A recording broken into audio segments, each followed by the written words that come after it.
Hello, I'm William Henry. I want to talk with you today about my new book, The Judgment Day Device, The Lost Secrets of the Throne of the Second Coming, the Ark of the Covenant, and the Messiah's End Time Kit. The premise of my book is that it's Judgment Day, not the end of the world, but certainly the end of the world as we know it. In Christianity, Judgment Day is in the book of Revelation, chapter 20, verse 12. And this is where we stand before the throne of Christ, who is portrayed enthroned on his rainbow ring.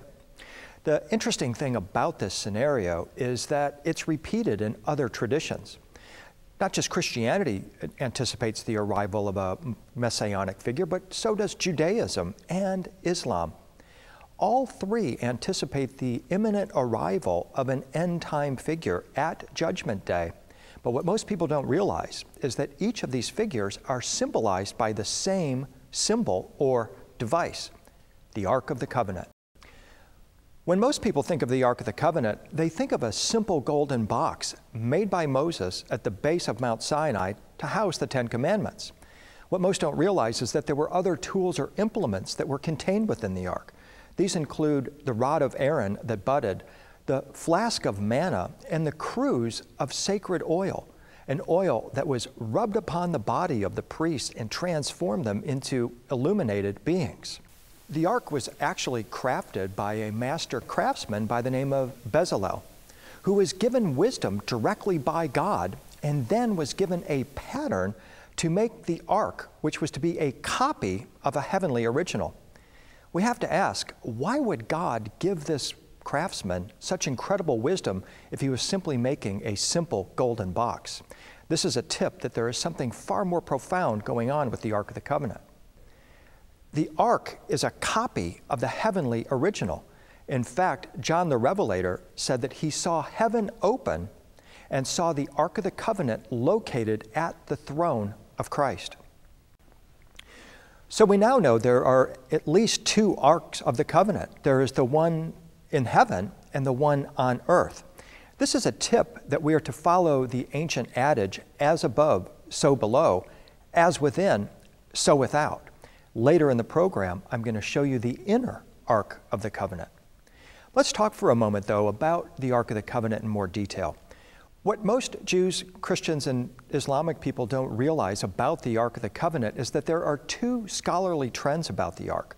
One says that it's a simple golden box, but the other says that it is actually the throne of a God being. And in our presentation, we're going to look at the Ark as the throne of the Christ Messiah, or Islamic Messiah, the Mahdi.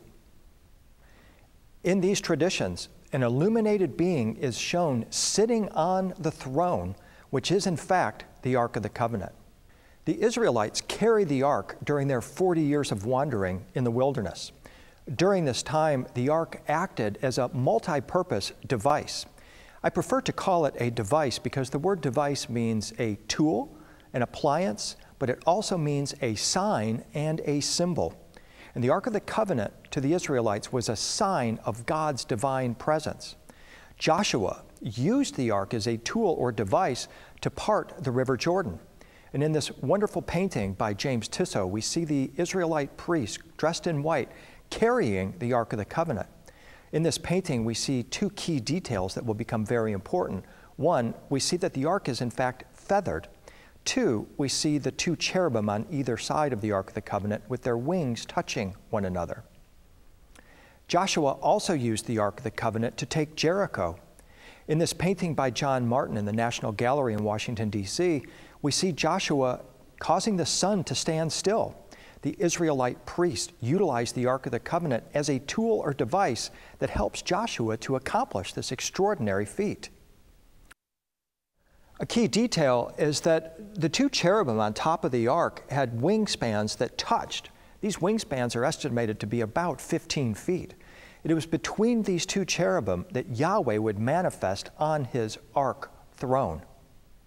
The Ark of the Covenant manifests what's called the mystical Shekinah, the divine glory, or the divine presence.